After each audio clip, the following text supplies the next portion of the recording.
નમસ્કાર મિત્રો આજની વિડીયોમાં વાત થશે દેશ અને દુનિયાના સુપરફાસ્ટ સમાચારની। સૌપ્રથમ વાત કરીએ તો બે દેશોની વચ્ચેની લડાઈથી અમેરિકા પૈસા કમાય છે તેવું પાકિસ્તાન જણાવી રહ્યું છે। પાકિસ્તાનના રક્ષા મંત્રી ખ્વાજા આસિફે કહ્યું છે કે અમેરિકા તેના શસ્ત્ર ઉદ્યોગના ફાયદા માટે જાણી જોઈને વૈશ્વિક સંઘર્ષોને ભડકાવે છે। અમેરિકા પાસે લશ્કરી ઉદ્યોગ છે જે તેના જીડીપીનો મોટો ભાગ છે, માટે જીડીપી વધારવા માટે તેમને યુદ્ધો લડવા પડે છે। અમેરિકા હંમેશા બે દેશો વચ્ચે યુદ્ધો કરાવે છે અને તેમાંથી પૈસા કમાય છે, જેના કારણે અફઘાનિસ્તાન, સિરિયા અને લિબિયાનો નાશ થયો છે।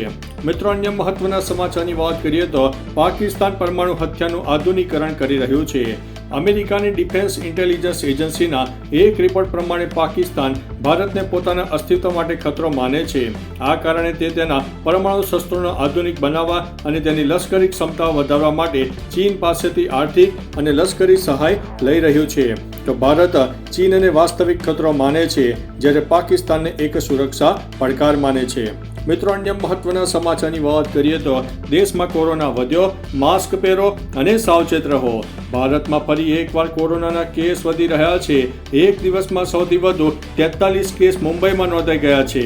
ઘણા રાજ્યોમાં કોરોનાના નવા પ્રકાર JN1ના કેસ પણ આવી રહ્યા છે।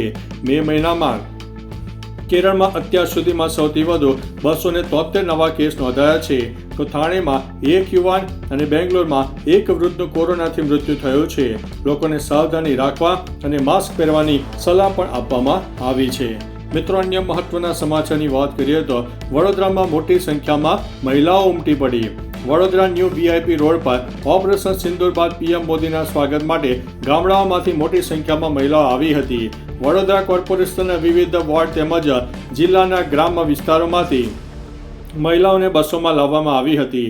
કેસરી સાડી પહેરી અને તિરંગા સાથે મહિલાઓએ ભારત માતા કી જયના નારા લગાવી રહ્યા હતા। મહિલાઓમાં ઉત્સાહ અને ગર્વની લાગણી સ્પષ્ટ દેખાઈ રહી છે। મિત્રો, અન્ય મહત્વના સમાચારની વાત કરીએ તો ફરીથી પાકિસ્તાનની પોલ ખુલી છે, યુદ્ધની પણ ઘોષણા થઈ છે। પાકિસ્તાનની ધરતી પર સ્થિત આતંકવાદી સંગઠન ઇસ્લામિક સ્ટેટ ખોરાસન એ બલુચિસ્તાનના બળવાખોર જૂથો Baloch liberation army, Baloch liberation front સામે યુદ્ધની ઘોષણા કરી છે। ISISએ પોતે પણ બલુચિસ્તાનના માસ્તુંગ વિસ્તારમાં પોતાનો કેમ્પ હોવાનું કહીને પાકિસ્તાનનો પર્દાફાશ કર્યો છે। ખુદ આતંકી સંગઠનોએ સ્વીકારી રહ્યા છે કે તેઓ પાકિસ્તાનમાં છે। મિત્રો, અન્ય મહત્વના સમાચારની વાત કરીએ તો ગુસ્સી ટોકનો વધુ એક આરોપી રિમાન્ડ ઉપર જોવા મળ્યો છે। વડોદરા પોલીસ દ્વારા અલ્પુ સિંધુ, જુબેર મેવણ, કમલેશ ડાવર, રવિ જાડેજા સહિત 8 કુખ્યાત બુટલેગરો વિરુદ્ધ ગુસ્સી ટોક હેઠળ ફરિયાદ દાખલ કરવામાં આવી છે। તાજેતરમાં પોલીસે રવિ દેવજાનીના દારૂના ગુનામાં ધરપકડ કર્યા બાદ ગુસ્સી કોર્ટ ગુનામાં ધરપકડ કરી છે। તેને કોર્ટમાં રજૂ કરીને 7 દિવસના રિમાન્ડ મેળવવામાં આવ્યા છે। આ દરમિયાન સામે આવ્યું છે કે બુટલેગરો દ્વારા કરાયેલી કમાણીમાંથી મિલકતોમાં રોકાણ કરવામાં આવ્યું છે। મિત્રો, અન્ય મહત્વના સમાચારની વાત કરીએ તો વધુ એક યુવાન લૂંટેરી દુલ્હનનો શિકાર બન્યો છે। જામનગરનો એક રિક્ષા ચાલક યુવાન મહારાષ્ટ્રના અકોલાની એક લૂંટેરી દુલ્હનનો શિકાર બન્યો છે અને તે ₹2,30,000 ગુમાવી દીધા છે। લૂંટેરી દુલ્હન એક દિવસના રોકાણ બાદ દરબારગઢ વિસ્તારમાં ખરીદી કરવાના બહાને નીકળ્યા બાદ લાપતા બની હતી। આથી લૂંટેરી દુલ્હન અને લગ્ન કરાવનાર જામનગરના અને કાલાવડના એક મહિલા સહિત 2 વચેટિયાઓ સામે છેતરપિંડી અંગેની પોલીસ ફરિયાદ નોંધાઈ છે।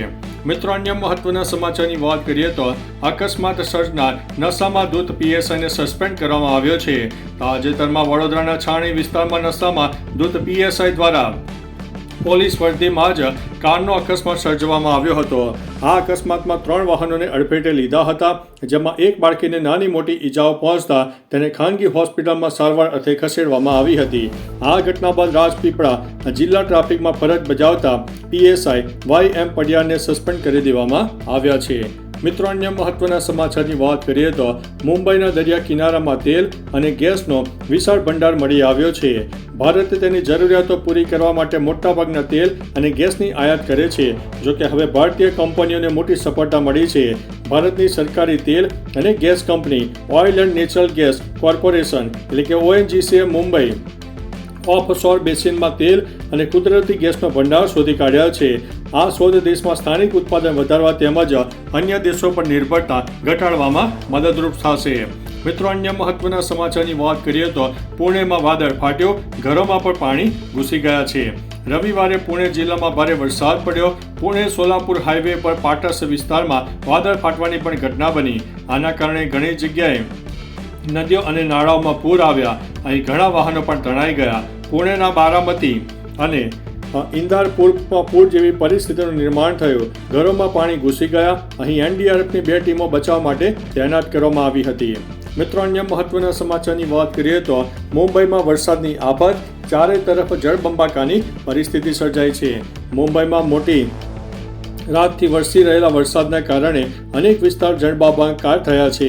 મુંબઈની લોકલ ટ્રેન સેવા પણ ઠપ થઈ ગઈ છે. મધ્ય અને પશ્ચિમ રેલવેની સેવાને પણ અસર થઈ છે.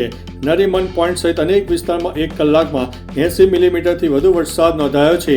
અંધેરી સબવેમાં 2.5 ફૂટ પાણી ભરાયું હતું. વરસાદને કારણે કેમ હોસ્પિટલ, ભાઈખલા અને પનવેલ જેવા વિસ્તારોમાં પણ પાણી ભરાઈ ગયા છે.